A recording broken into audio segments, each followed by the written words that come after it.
Բարելույս Հայաստան, դուք դիտում եք բարի առավոտ հաղորդումը նոր հեռուստատեսության եթերում եւ Արցախյան զրույցներն են այս պահին եթերում ու մենք շարունակում ենք խոսել բարբառով։ Դժերա գրականից բարբառ անցկենալը, բարբառից գրական անցկենալը, մանավանդ սոր մեր հյուրին հետ մունք շատ ավելի փորձելով ենք իհարկե գրական հայերենով խոսենք, որովհետեւ մեր հյուրը դա ավելի մանրամասն կբացատրեք է։ Նախ բոլորիդ ուզում բարելույս ասիմ ու այսինքն շատ ուրախ ենք տեսնալի մեր եթերում ու շարունակեցիք հետևել մեզ մանավանդ վերտաղավարում հյուրընկալալ ենք Հայաստանի եւ Արցախի գրողների միության անդամ, Կալիֆոռնիայի հայ գրողների միության անդամ, Կալիֆոռնիայի հայ գրողների միության Արցախի ներկայացուցչության ղեկավար, Ավստրալիայի ռուսական գրականության միջազգային ակադեմիայի ակադեմիկոս, ինձ համար շատ առաջնային նշանակություն ունեցող Ստեփանակերտ թերթի գլխավոր խմբագիր Սոֆիա Սարգսյանին։ Տիկին Սոֆիա, բարի լույս։ Իդեպ ես ճանաչելով ձեզ, ինչպես նաև հետևելով ձեր գործունեությանը, եթե ձեր բոլոր այդ այսպես կոչումները փորձենք ասել, ես հիմա շատ քիչ մասն եմ ներկայացրել, գիտեմ, որ ձեր գործունեությունը շատ ընդգրկուն է եւ դուզ ասոր մունք ձեզնա հետ բարբառավ չենք շատ խոսելու, ոնց հասկանում, բայց ամեն դեպքում շնորհակալություն ասում եմ հրավերն ընդունելի հետի, որովհետեւ այստեղ Արցախում ապրալը տարիներ շարունակ, ընտանիքով գործ գրալ Արցախում, բայց Արցախում ես ձեզ միշտ հիշում եմ, որ դուք միշտ գրական, մաքուր գրականը կլախոսելիս։ Լավք։ Լավ եմ, շնորհակալություն։ Եվ գիտում եք ձեր մեջ ինչ հետաքրքիր բան կա, որ նույնիսկ դուք վեր խոսում եք գրական հայերենով, մենք ստիպված արդեն հավաքվում ենք։ Ստիպված արդեն այդ բարբառից փորձում ենք դուրս գանք եւ ամեն բառ օգտագործելիս մտածում ենք ճիշտում ասալ թե չէ, որտեղ ճիշտ նստածը հանց մարդ հավերլող սեքսեք գիտում է։ Այո։ Տիկին Սոֆիա, դե ես գիտեմ, որ վերջերս հրատարակվել է ձեր 7-րդ արդեն գիրքը Համրճիչը։ Իդեպ ասեմ, երբ որ ես իմացա այդ գրքի մասին, անվանումը ինձ միանգամից գերեց Համրճիչ, եւ այսօր նախ ուզում եմ մեր հանդիպման առաջին հատվածում հենց խոսենք Համրճիչ գրքի մասին, որը ձեր 7-րդ զավակն է այդ ստեղծագործական ճանապարհին, գրչի ճանապարհին։ Սովորաբար իմ գրքերի վերնագրերը ես ընտրում եմ իմ գրքի մեջ ներառված պատմվածքներից որևէ մեկի վերնագիրը, որը ինձ համար ամենայն դեպս շատ ազդեցիկ է, եւ այս անգամ այս իրադարձությունների շնչի տակ իմ ամբողջ ներքին խռովահույզ իրավիճակներից ելնելով, երբ որ ես գրեցի Արցախի տեղահանության վերաբերյալ Համրճիչ պատմվածքը, ինչու վերնագրեցի Համրճիչ, որովհետև ոչ միայն վերջի տարիներին տասնամյակներ շարունակ Արցախի ժողովուրդը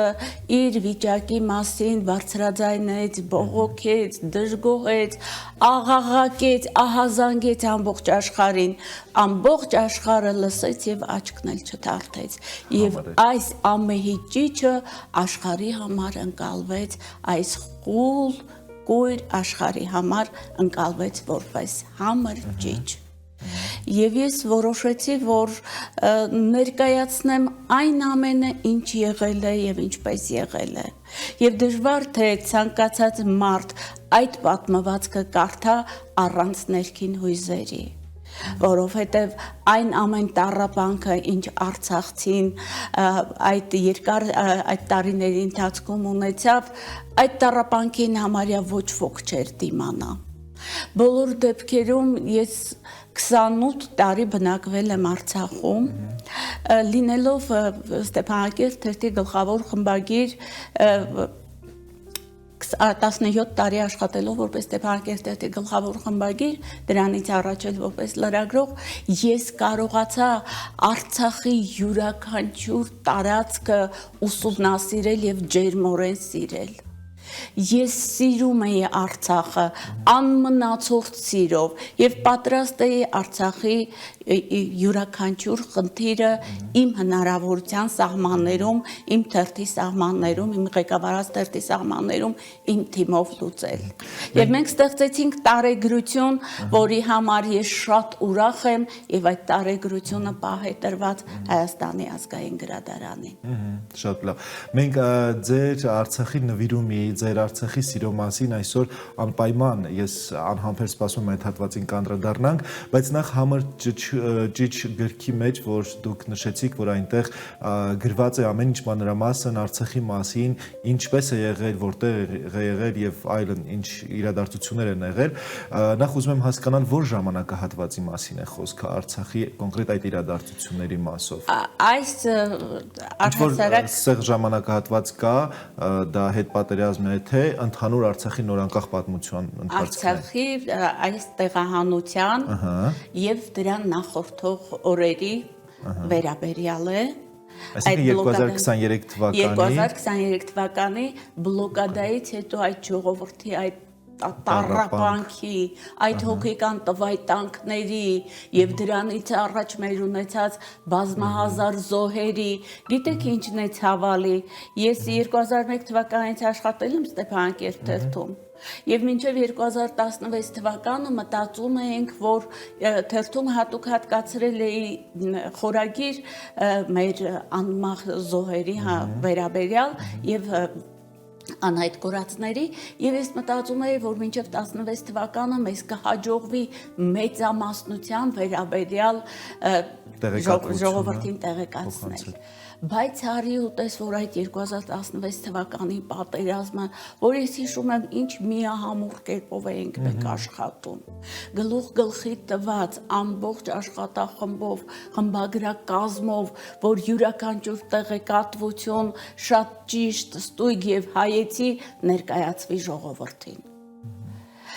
Իսկ հաջողեցիք։ Այո, հաջողեցինք։ Մենք արեցինք դա արկերի տարափի տակ, ռումբերի պայթյունի ներքո, մենք ամեն ինչը արեցինք։ Համր ճիչը, սա արդեն մեր բլոկադայի վերաբերյալ եւ դրանից առաջ ունեցած զոհերի վերաբերյալ եւ այն տառապանքների վերաբերյալ, որ քաշեց արցախցին մինչեւ տեղահանվեց։ Ես կարծում եմ նաեւ համր ճիչը հիմնված է կերպարների վրա, որտեղ որ այսինքն մարդկային պատմություններ են ավելի շատ։ Դրանք բոլորը իրական կերպարներ են։ Այո։ Ինչպես է ընտրությունը կատարվել այդ կերպարների եւ այդ պատմությունների, որովհետեւ պատմությունները այսպես հազարավոր շատ են, բայց բնականաբար մեկ գրքի մեջ դա ամբողջությամբ չես տեղավորի, այդ տեղեկատվության հավաքագրումը, այդ ընտրությունները ձեր կողմից ինչպես է կատարվել։ Սովորաբար ցանկացած հերոսի ընտրություն ինձ համար այն սկզբունքով է կայանում, որ այս իրադարձությունը ի խորոց սրտի մարդու ներաշխարի վրա ազդում է։ Ես ուզում եմ այս պատմվածքի միջոցով ներկայացնել, թե ինչը տանջանքների միջով է անցել արցախցին եւ այն բոլոր ցայտուն երևույթները, որոնք կարող էին ամբողջացնել այդ պատկերը եւ այն անձինք, որոնք այնքան հուզիչ ձևի ներկայացրել են, որ ես ի խորոց սրտի ազդվել եմ, այդ դրանք հավաքել եմ ամբողջը մի քանի էջի մեջ։ Տիկին Սոֆիա, ես որ պատկերացնում եմ մեծ ահռելի աշխատանք է կատարված հոգեբանական առումով, որովհետև երբ որ ուղղակի շփվում եմ ես զրուցակցի հետ, մարդու, ով որ բազմաթիվ դժվարություններ է հաղթահարել որպես արցախցի, դա ես լսում եմ այդ պահին զրուցում եւ առաջ եմ գնում, ինչ որ ինֆորմացիա եմ պահում ինձ մոտ, բայց դուք այդ ամենը պետք է ընդունեք, պետք է վերապրեք, անցկացնեք ձեր պրիզմայով եւ հետո հանձնեք գրչին։ Այստեղն է որպես գրողի եւ ստեղծագործողի իր ձեր բոլոր այդ այսպես ձեր պրոֆեսիոնալ հարցերի կողքին կանգնած է նաեւ հոգեբանական պահը։ Ինչպես եք դուք հաղթահարում այդ ամենը եւ որքան դժվարությամբ դա ձեզ տրվեց։ Ես այս համար ճիչ գիրքը ստեղծեցի հոգեբանական շատ բարդ իրավիճակում, որովհետեւ Արցախի տեղահանությունից հետո ես գրիչ բռնել չէի կարողանում։ Ուղղակի հոգիս չէր թելադրում, հոգիս աղաղակում էր, ես չէի կարողանում։ Ի վերջո ես ինքս ինձ ստիպեցի, որ պետք է սերունդներին ներկայացնել մեր կյանքն այնպիսին, ինչպիսին որ եղել է, եւ ես պարտավոր եմ դա անել։ Ու ես վերցրեցի գրիչը։ Այդ ամբողջ տվայտանքները իմ հոգու միջով անցել է։ Ես բազմաթիվ անգամներ հուզվել եմ, արտասվել եմ յուրաքանչյուրի վշտի հետ, յուրաքանչյուրի տառապանքի հետ ես տառապել եմ, յուրաքանչյուրի հետ ես մահացել եմ եւ հառնել եմ։ Գիտեք, ես Արցախի ժողովրդին միշտ համարել եմ շատ հերոսական ժողովուրդ, շատ, եւ ինձ համար մեծ երջանկություն է, որ ես 28 տարի բնակվել եմ Արցախում։ Ինչպիսին են ձեր կյանքի այդ 28 տարիները, Տիկին Սոֆիա։ Ամենաիմաստավորված եւ ամենախելացի տարիները, երբ որ ես կարող էի շատ խելացի մարդկանց հետ շփվել, շատ բարձրամակարդակ են արցախցիները, ես հիացած եմ նրանց մակարդակով, շատ խելացի մարդկանց հետ շփվել, իմ այդ գրողական միջավայրը, որտեղ յուրաքանչյուրս մի բան ասում էինք, մի բան լսում, մի բան սովորում, այդ հետաքրքիր հանդիպումները գրողների միությունում, ինձ վրա իմ գիտակցական կյանքի ամենախելացի տարիները եւ ամենաիմաստավորված տարիները Արցախում են անցել։ Ճիշտ է, ես Վայոց ձորում ծնվել եմ եւ Եղեգնաձորի համար 3-րդ դպրոցում 15 տարի որպես մանկավար, այնուհետեւ որպես տարական դպրոցի փոխտնօրեն եմ աշխատել եւ էլի շատ մեծ անելիք է եղել այդտեղ։ Ես նույնիսկ այն դպրոցի համար, որտեղ աշխատել եմ, հիմն եմ գրել եւ երկար տարիներ այդ հիմնով այդ դպրոցի միջոցառումները սկսվել են եւ այն բոլոր ոլորտներում, որտեղ աշխատել եմ, իմ հոգուց մի մասնիկ եմ դրել։ Փաստորեն, եթե հիմա հարցնենք, ասենք, ինչ է ձեզ համար հայրենիքը նշանակում եւ ո՞րն է ձեզ համար հայրենիքը, ձեր պատասխանը կարծում եմ կլինի իսկական հայի պատասխան ընդհանրական հայրենիքի մասին դուք կխոսեք այս դեպքում, ոչ թե ընդհանուր միասնական հայրենիքի արցախյան հատվածի, Վայոց ձորի հատվածի, Գյումրիի հատվածի, այլ ընդհանուր հայ միասնական Հայաստանի մասին կխոսեք։ Այո։ Ցանկացած մարդու համար հայրենիքից մեծ սրբություն չկա։ Հայրենիքը այն տունն է, որտեղ դու ապրում ես, այն տարածքն է, որտեղ ապրում է քո ժողովուրդը, այն տարածքն է, որտեղ քո զինվորը իր կյանքի գնով պահպանում է իր հայրենիքը։ Եվ այսօր դուք մեզ համար Հայաստան եւ Արցախ լավագույն կապերից եւ միասնական այդ կերպարներից մեկն եք։ Այո, Արցախը անչափ շատ եմ սիրել,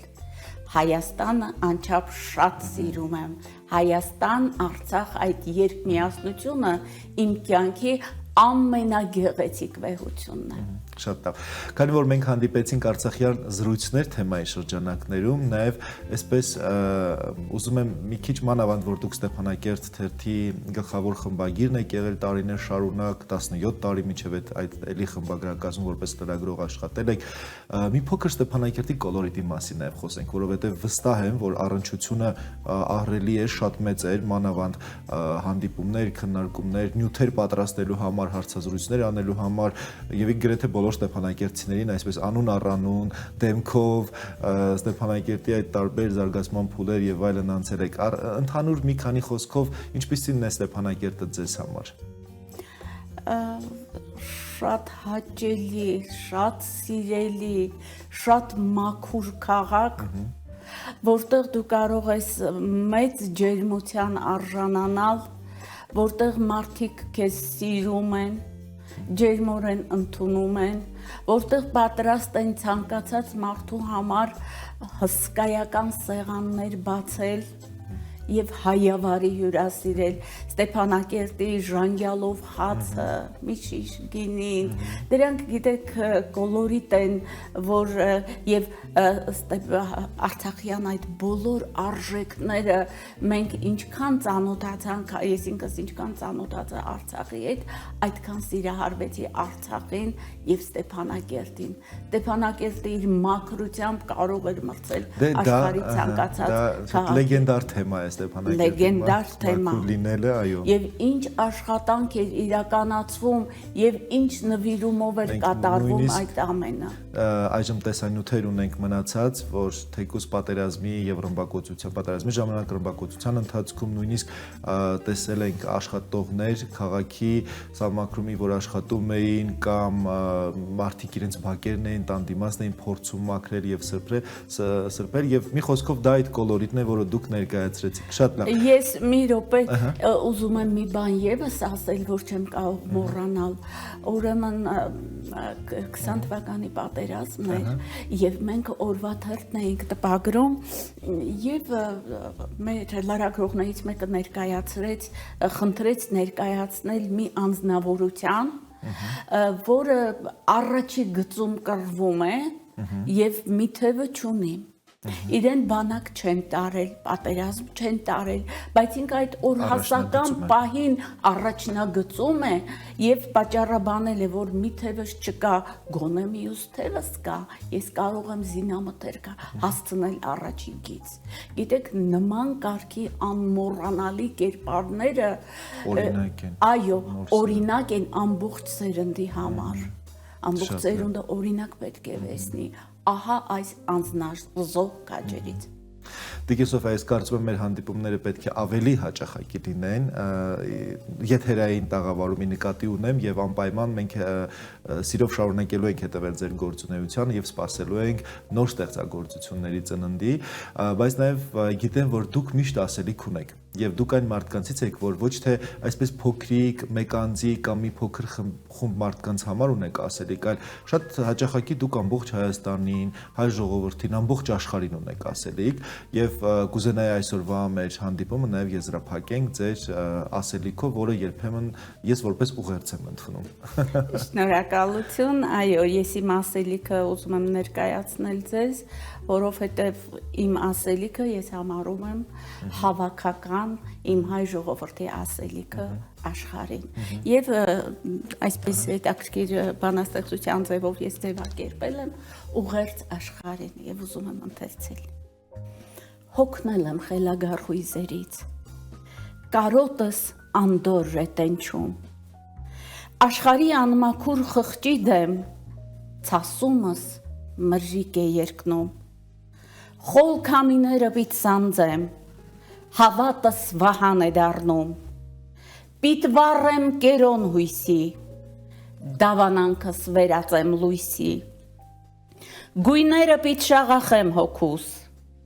երկնքից ծիածան վար բերեմ, ու տենչանքներովս բազմագույն մի անհոգ մոլորակ պատկերեմ, երջանիկ աշխարհ նկարեմ, ժպիտի նուրբ քողով պատված, չարտասվող երկիր նկարեմ, վշտի աղբյուրը ցամաքած, անառիկ հայրենիք նկարեմ, արևը պայծառ,